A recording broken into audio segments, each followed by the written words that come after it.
How do I start an identity column from one. मुझे अपने database के record के अंदर देखिए फिलहाल जो मेरे रिकॉर्ड्स है उसमें आईडी 1 2 दिखाई नहीं देता है। इसका मतलब ये हुआ कि मैंने आईडी 1 और 2 के रिलेटेड रिकॉर्ड्स डिलीट करके रखे हैं। फिर मैंने डेमो 1 और डेमो 2 के रिलेटेड रिकॉर्ड डाल के रखे जो मुझे यहाँ पर डिस्प्ले करता है, जैसे कि 3 और 4। इन फ्यूचर मैं ऐसा चाहती हूँ कि ये कस्टमर आईडी वाली फील्ड जो कि आइडेंटिटी मैंने सेट करके रखी है, यहाँ पर मैंने उसको, यहाँ पर अभी मेरे पास कोई की नहीं है, लेकिन जब मैं इसका टेबल स्ट्रक्चर देखूंगी तो मुझे यहाँ पर कस्टमर आईडी वाली जो फील्ड है वो दिखाई देती है आइडेंटिटी यस। मैंने इसको यस करके रखा हुआ है।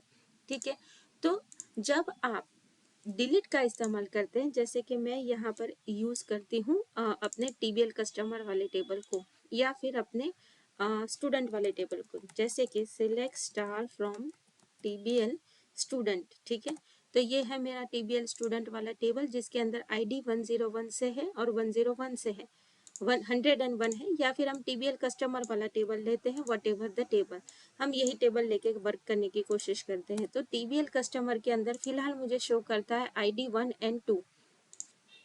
मैं यहाँ पर जाके लिखती हूँ डिलीट फ्रॉम टीबीएल कस्टमर।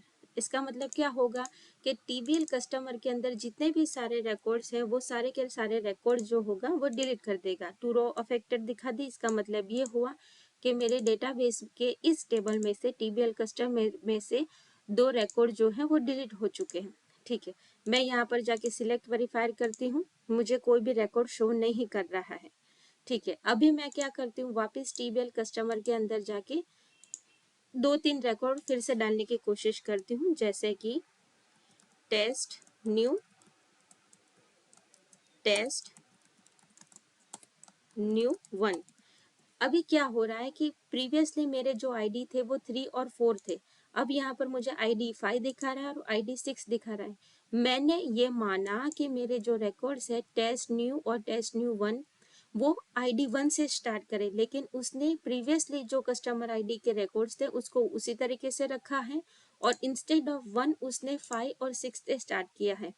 तो क्या डेटाबेस के अंदर कुछ ऐसे फैसिलिटीज है कि instead of previous record ID हम आईडी 1 से स्टार्ट कर सके? तो उसके लिए हमें यहाँ पर इस्तेमाल करना पड़ेगा ट्रंकेट टेबल टीबीएल कस्टमर।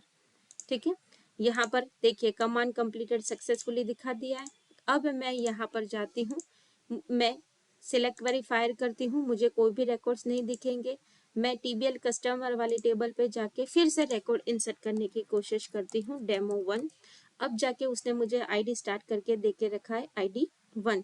मैं यहाँ पर जाके लिखती हूँ 2, उसने मुझे आईडी दी है 2। तो जब आप डिलीट करते हैं तो उस वक्त क्या होता है, आपकी आइडेंटिटी वाली जो कॉलम होती है, कस्टमर आईडी वाली जो फील्ड है वो आइडेंटिटी कॉलम है, तो उस कॉलम को छोड़ के सारे बाकी की कॉलम के रिकॉर्ड्स वो डिलीट कर देता है, लेकिन कस्टमर आईडी की जो वैल्यू है वो उसको याद रखता है।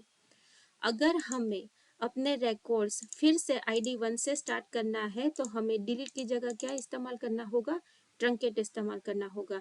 तो ये इंटरव्यू के अंदर क्वेश्चन पूछा जाता है mostly as a freshers level कि डिलीट और ट्रंकेट के अंदर डिफरेंस क्या है। तो एक और डिफरेंस, आप वैसे तो बहुत सारे डिफरेंस हैं लेकिन इस वीडियो के अंदर हम स्पेसिफिकली टारगेट कर रहे हैं आइडेंटिटी स्पेसिफिकेशन कॉलम के अंदर। नेक्स्ट वीडियो के अंदर हम और डिटेल में स्टडी करेंगे कि ट्रंकेट और डिलीट के अंदर डिफरेंस क्या होता है। Thank you.